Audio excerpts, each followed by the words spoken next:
watching the hoopla and hysteria around the events that happened at the Cincinnati Zoo, I want to share a few thoughts and comments.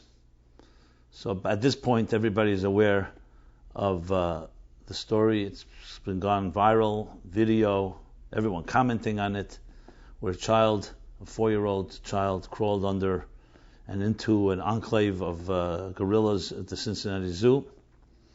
And the gorilla took the child and was holding it,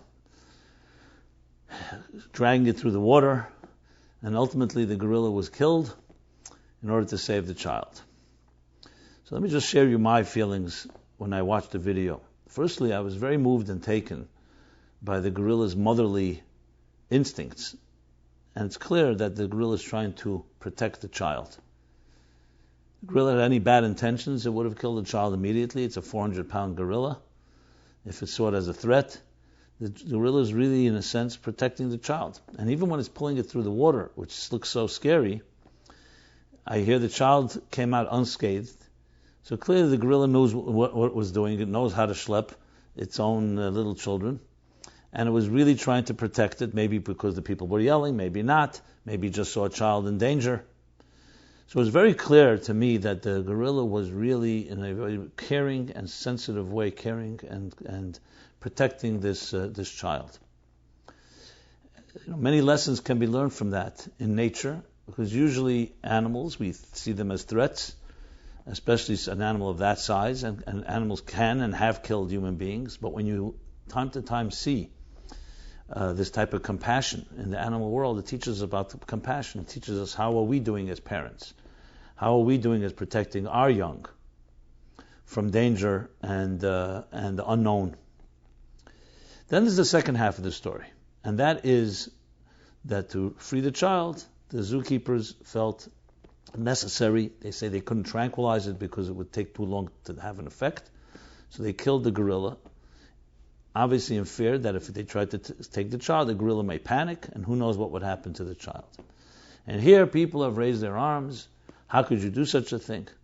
But let's reverse the situation for a moment. Let's say they have not killed the gorilla. And yes, when they try to save the child, the gorilla, even in a protective mode, may have seen them as a danger and attacked the child or inadvertently hurt the child and killed the child. What would people be saying?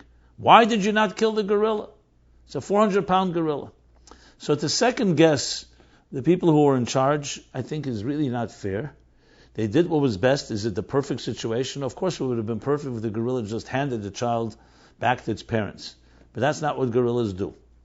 So the best of the worst scenario was just because of the concern that something may happen to the child, they killed the gorilla. Here people are raising their arms with gorilla rights and animal rights.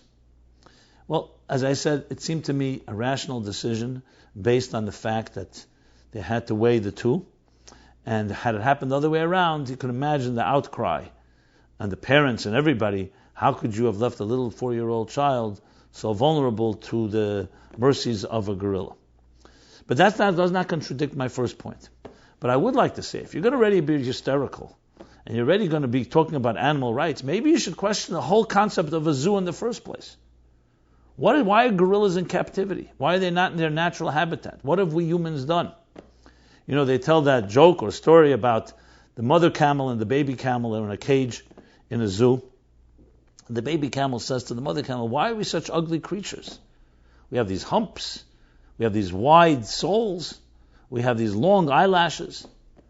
And the mother responded, well, the humps are there in order to carry water when we're in the desert, where it's very dry and arid, and we need water, so we store water in our humps. And what about the big, large, oversized soles? In order to walk on that hot sand and have proper balance and be able to really travel through it properly, we need these wide soles. And what about those long eyelashes and ugly eyelashes? That's because of sandstorms in the desert. Sandstorms that the eyelashes protect our eyes from those sandstorms.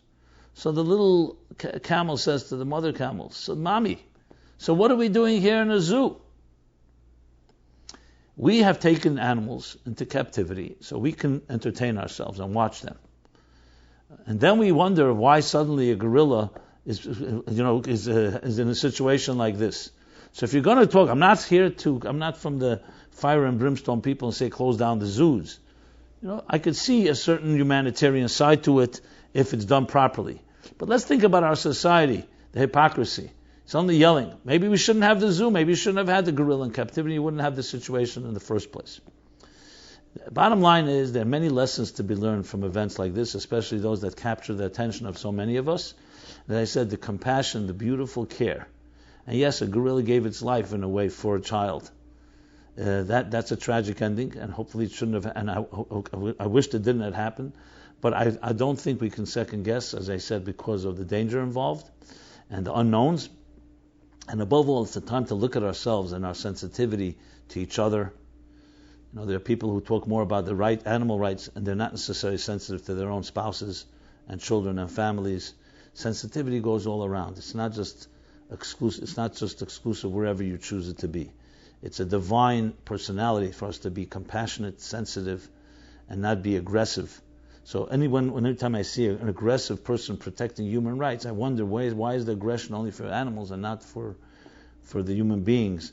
Even if the human beings make mistakes, let's all be caring, compassionate with each other, and hopefully bring a world where there can be true peace, a true harmony in nature, with each creature fulfilling its purpose for which it was created, like one great cosmic symphony, and how we all complement each other in all dimensions of existence, in the mineral world, in the vegetable world, in the animal world, and in the human.